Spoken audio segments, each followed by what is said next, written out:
इस वीडियो में हम प्रकृति कक्षा 5 के पाठ 9 हम और हमारी फसलें इस पाठ के अभ्यास प्रश्नों का हल देखेंगे।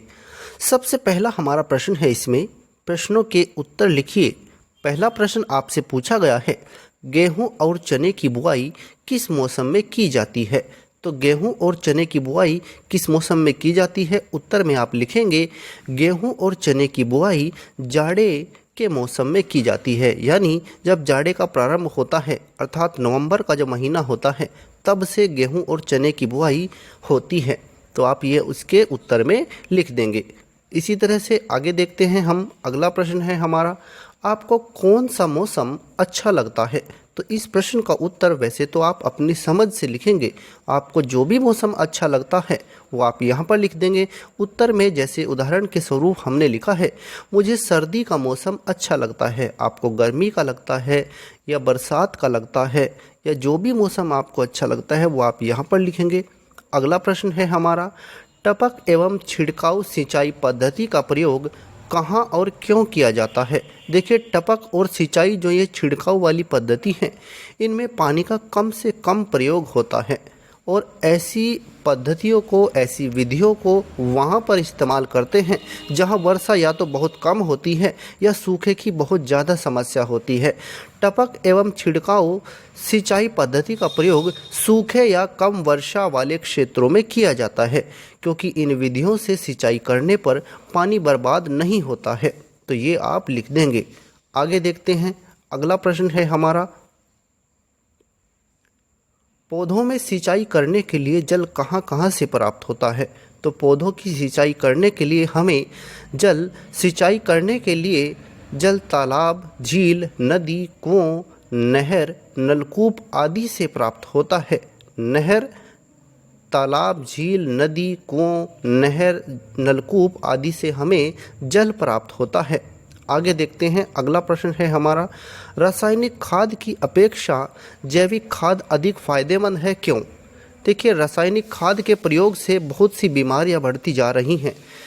रासायनिक खाद का प्रयोग करने से कुछ समय के लिए पैदावार तो अच्छी हो जाती है, लेकिन बाद में धीरे धीरे मिट्टी बेकार होने लगती है, अनुपजाऊ हो जाती है, उपजाऊ नहीं रहती है और उसमें धीरे धीरे कुछ हानिकारक तत्व भी शामिल होते चले जाते हैं।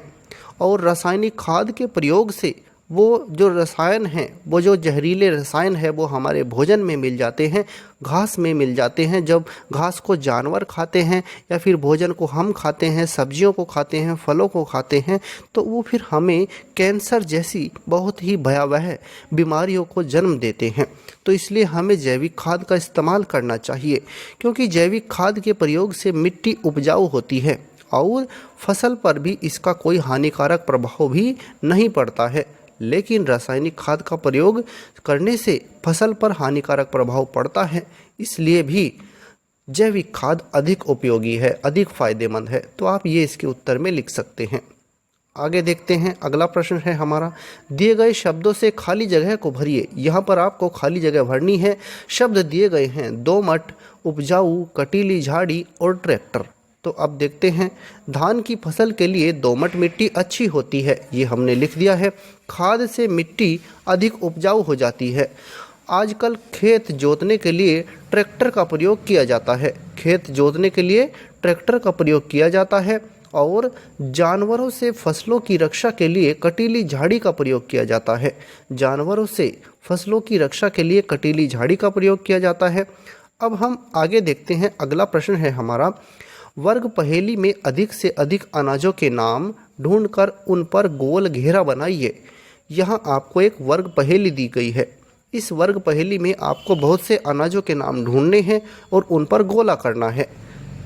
अब उदाहरण के लिए, जैसे यहाँ पर हमने इसका भी सॉल्यूशन कर दिया है, तो यहाँ कुछ अनाजों के नाम हैं, जैसे गेहूँ है, जवार है, रागी है, मटर है, जौ, मूंग, फली, मूंग 2 बार है इसमें, चावल है, राजमा है, अरहर है। तो ये कुछ अनाजों के नाम हैं। इनके नाम हमने नीचे भी लिखे हैं। आप इस तरह से इन पर गोला कर सकते हैं। ये तो यहाँ गोला पूरी तरह से नहीं हो रहा है, आप गोला कर सकते हैं, इस तरह से गोला कर लीजिए।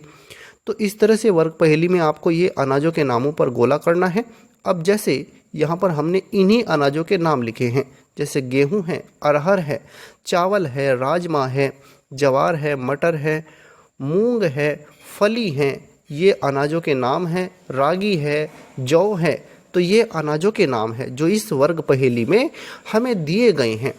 तो इस तरह से ये हमारा प्रकृति कक्षा 5 के पाठ 9 का संपूर्ण हल है। अगर आपको यह वीडियो अच्छा लगा है तो कृपया करके इसे लाइक और शेयर करें और हमारे चैनल को सब्सक्राइब करें।